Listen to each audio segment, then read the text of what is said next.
in the United States. It is true that children sometimes see things on television, sometimes they read something and they're influenced to commit a crime. But the major media would not release the fact that one of these boys now going on trial was involved in Satanism. His students said he was involved, his girlfriend said he was involved, but the major media did not release the information. Again, yes, children do imitate things they see. In this strange book called Remote Control, available at my local library, they said that people do watch crimes committed on TV and commit copycat crimes such as thievery and murder.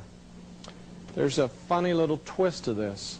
It's called Remote Control. There's a sci-fi movie called Remote Control where everyone who watches this particular video from the video store commits murder with anyone they're in the room.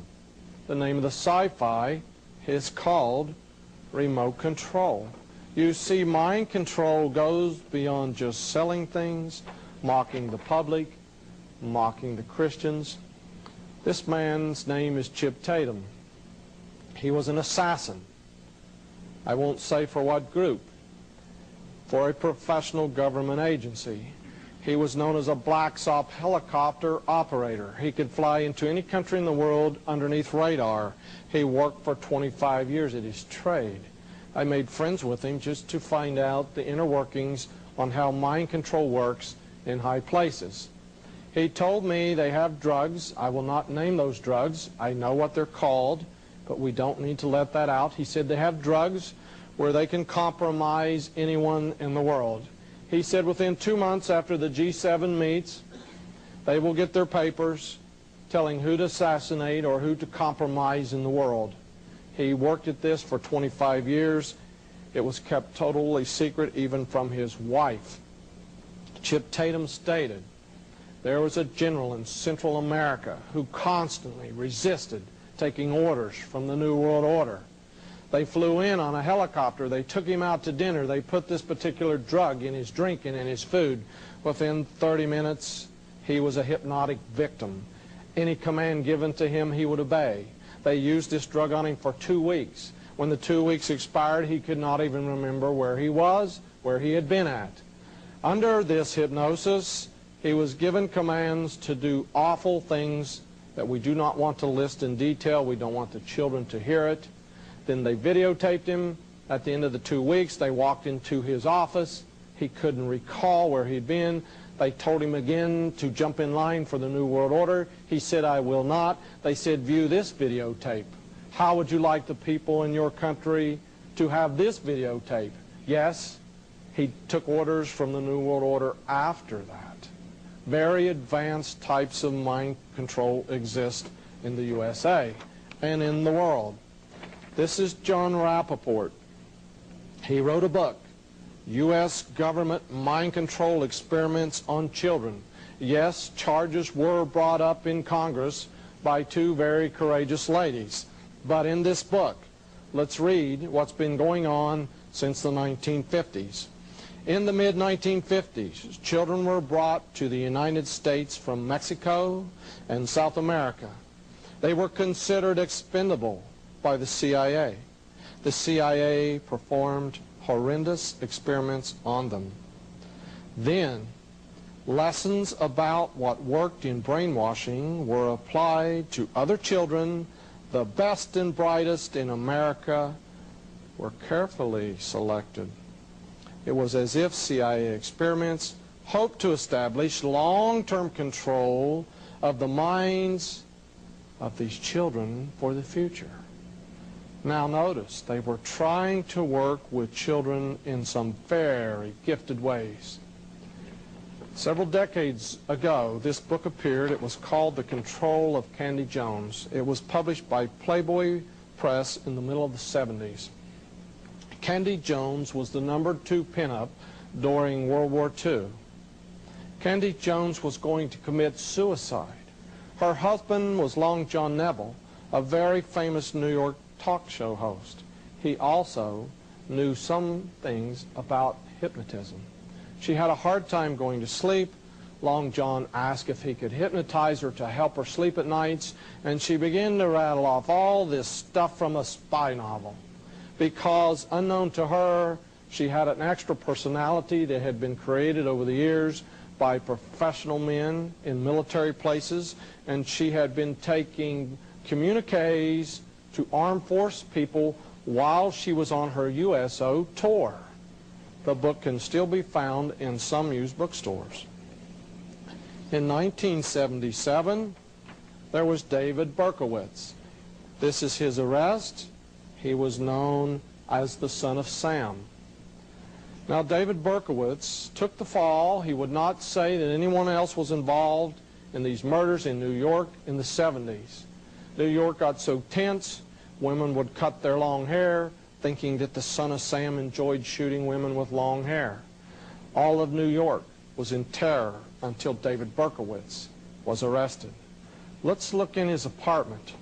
There was a hole on the wall, and he made a cartoon because the hole in the wall looked like a face.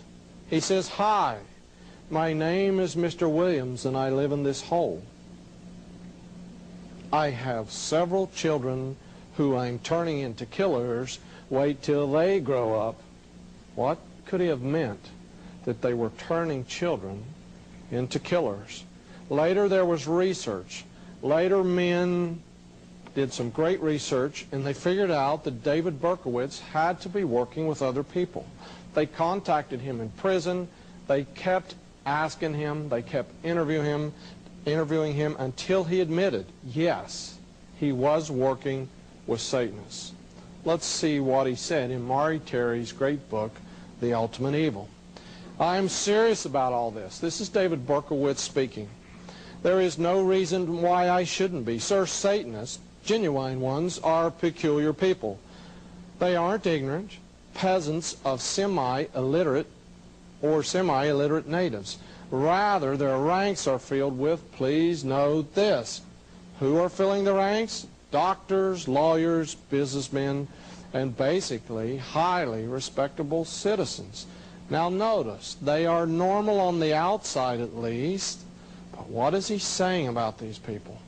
They are following Aleister Crowley's commands, and they want to do all these evil things. Let's read on about what David Berkowitz says.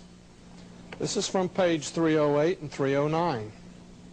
"There are certain powerful persons who are able to gain entrance into other people's," we're dealing with the subject of mind control, they have the ability to enter other people's minds and souls. You ask about Satanists? I'm not talking of thrill seekers who hang on to and join every anti-establishment group which comes along. What is he talking about here? If you'll read on, he says that they love a good kill. At the very bottom, he says they are half-mad zombies.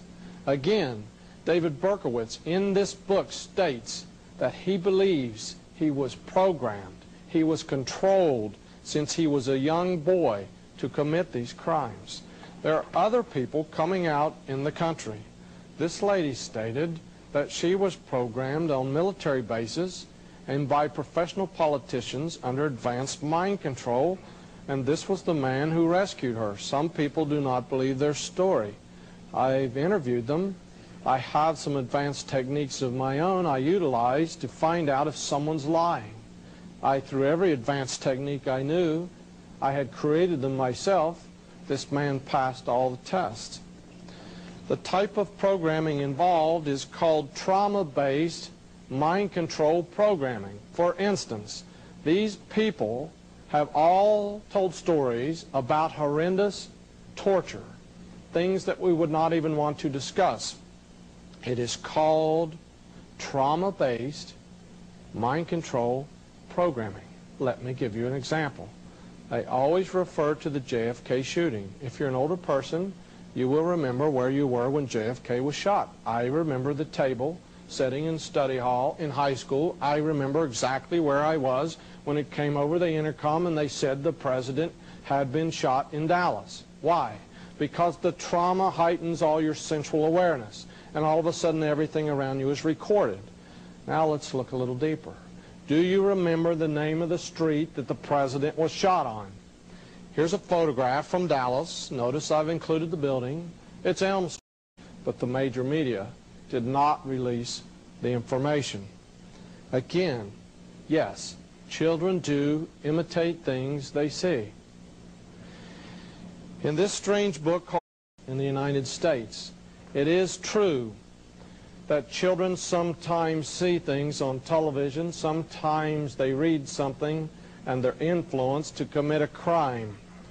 But the major media would not release the fact that one of these boys now going on trial was involved in Satanism. His students said he was involved. His girlfriend said he was involved. Called Remote Control. There's a sci-fi movie called Remote Control where everyone who watches this particular video from the video store commits murder with anyone they're in the world. Remote Control, available at my local library. They said that people do watch crimes committed on TV and commit copycat crimes such as thievery and murder. There's a funny little twist to this. It's